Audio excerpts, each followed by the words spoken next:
ദൈവവചനമേ നമോ നമഃ. ജീവവചനമേ നമോ നമഃ. വചനദീപ്തിയിൽ തവഹിതം പോൽ ദൈവരാജ്യം പണിതിടുന്നേ. വിശ്വമഖിലം തവ മഹത്വം ദർശിപ്പതിന്ന ദൈവമഹത്വത്തിലേക്ക്.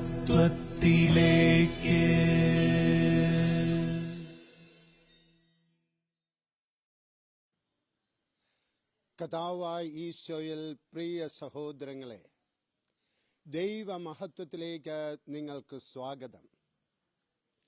ഒരുവൻ ലോകം മുഴുവൻ നേടിയാലും തന്റെ ആത്മാവിനെ നഷ്ടപ്പെടുത്തിയാൽ അതുകൊണ്ട് അവന് എന്തു പ്രയോജനം?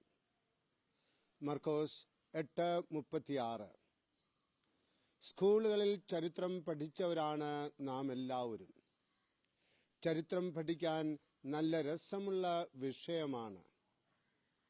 നമുക്ക് മുൻപ് ജീവിച്ചിരുന്ന തലമുറയും അവരുടെ സംസ്കാരവുമെല്ലാം അടുത്തറിയാൻ സാധിക്കും.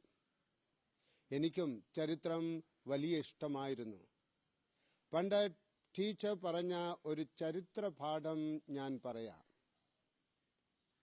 അലക്സാണ്ടർ ചക്രവർത്തിയെപ്പറ്റി എല്ലാവരും കേട്ടിട്ടുണ്ടല്ലോ. ലോകം മുഴുവൻ വെട്ടിപ്പിടിക്കാൻ അദ്ദേഹം ഇറങ്ങി. പുറപ്പെട്ട അദ്ദേഹം ഏറെക്കുറെ വിജയിക്കുകയും ചെയ്തു.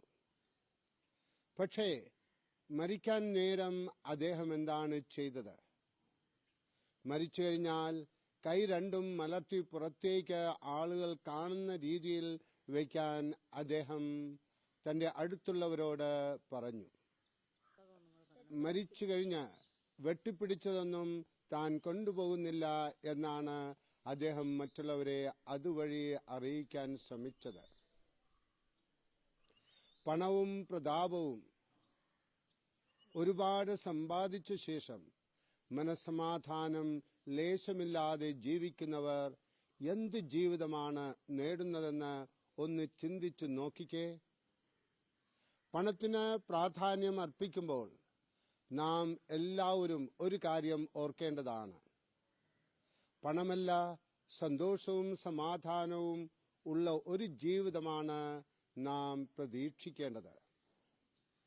വലിയൊരു പണക്കാരനാണെങ്കിലും മദ്യപാനവും ധൂർത്തുമായി ജീവിക്കുന്ന ഒരു ധനികന്റെ കുടുംബ ജീവിതം വളരെ മോശമായിരിക്കും. പണം എത്ര ഉണ്ടെന്ന് ഉള്ളതല്ല, അത് ഏത് മാർഗത്തിൽ ചിലവഴിക്കുന്നു എന്നുള്ളതാണ് പ്രധാനപ്പെട്ടത്. സമാധാനമുള്ള ലളിത ജീവിതം സമാധാനമില്ലാത്ത ധനികന്റെ ജീവിതത്തേക്കാൾ കാമ്യമാണ്.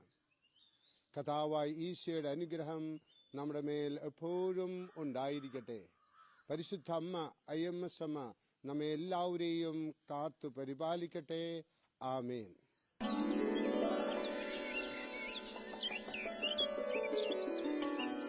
ദൈവവചനമേ നമോ നമഃ.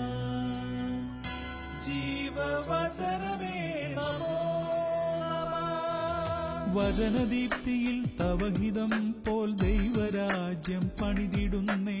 വിശ്വമഖിലം തവ മഹത്വം ദർശിപ്പതിന്ന ദൈവമഹത്വത്തിലേ.